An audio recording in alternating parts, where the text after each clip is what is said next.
Welcome back to my YouTube channel. आज इस video में मैं कुछ ऐसे फैक्ट्स लेकर आया हूं जिनको क्लियर करना बहुत ज़्यादा ज़रूरी है। सो बिना टाइम वेस्ट किए स्टार्ट करते हैं।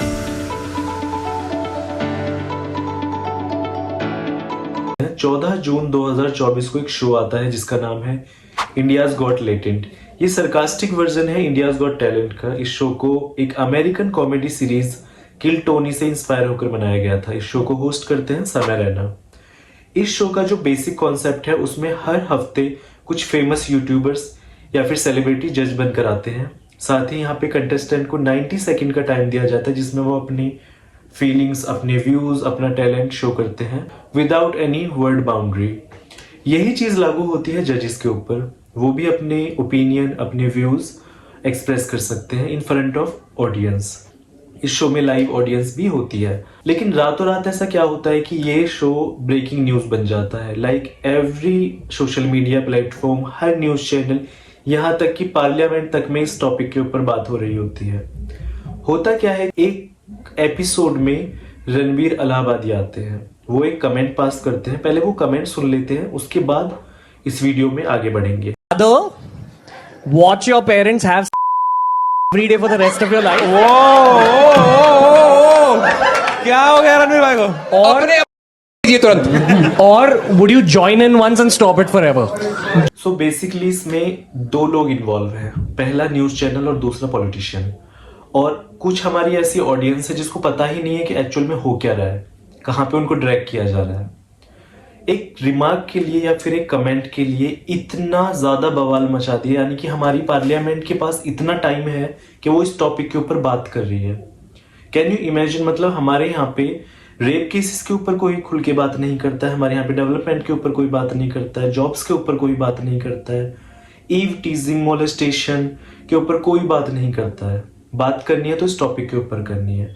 आप खुद सोच करके बताइए कि क्या किसी इंसान को अगर फंडामेंटल राइट मिला हुआ है और वो अपनी फीलिंग एक्सप्रेस कर रहा है या फिर जो भी उसके थॉट है वो एक्सप्रेस कर रहा है, तो क्या उसको जेल भेज दोगे? एक बेसिक सा कॉन्सेप्ट मैं आपको समझाता हूं कि मुझे ब्लैक कलर नहीं पसंद।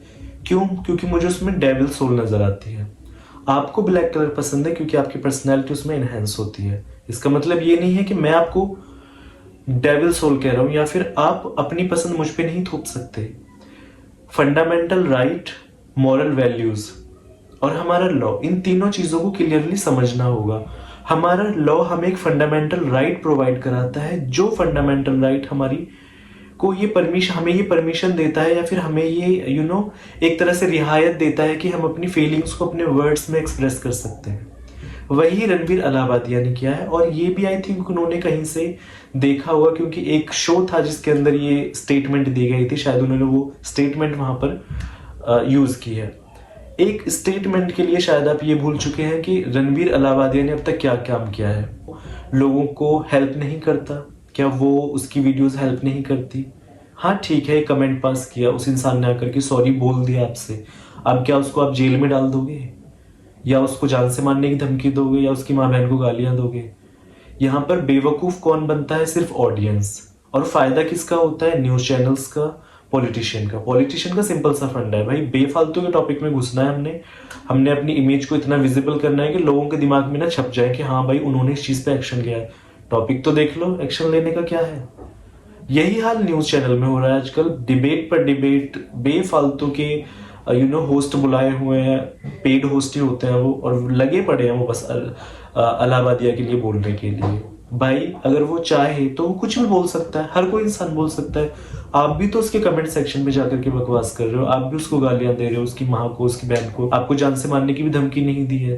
अगर देखा जाए तो आप अपने फंडामेंटल राइट का मिसयूज कर रहे हो, क्योंकि आप हेट स्पीच फैला रहे हो, आप किसी को डेथ थ्रेट दे रहे हो, उसको मेंटली हार्म करने लग रहे हो। आप एक बार ठंडे दिमाग से सोचिए इसके बारे में। इस टॉपिक को थोड़ा सा समझिए, अपने अंदर एक्सप्लेन कर लिए। अदरवाइज ये टॉपिक भी ना सुशांत सिंह राजपूत या फिर और जितने भी लोग आए हैं उनकी तरह ही रह जाएगा। इसमें फायदा सिर्फ दो लोगों का ही होगा, पॉलिटिशियन और न्यूज एंकर। आप लोग बेवकूफ ही बन के रह जाओगे। तो थोड़ा सा टाइम निकालिए, रणवीर अलाहाबादिया के काम को देखिए, उसकी जो वीडियो है जिसमें वो सॉरी बोल रहे हैं, जिसमें वो माफी मांग रहे हैं, उस वीडियो को देखिए और एक्चुअल में इस टॉपिक को समझने की कोशिश करिए। शायद आपको चीजें ज्यादा क्लियर हो पाए अपने माइंड में। प्लीज अपनी राय कमेंट सेक्शन में जरूर बताइए। अगर मेरा वीडियो आपको अच्छा लगा हो तो लाइक शेयर एंड सब्सक्राइब करें। नेक्स्ट वीडियो में जल्दी ही मुलाकात होगी आपकी। Thank you so much.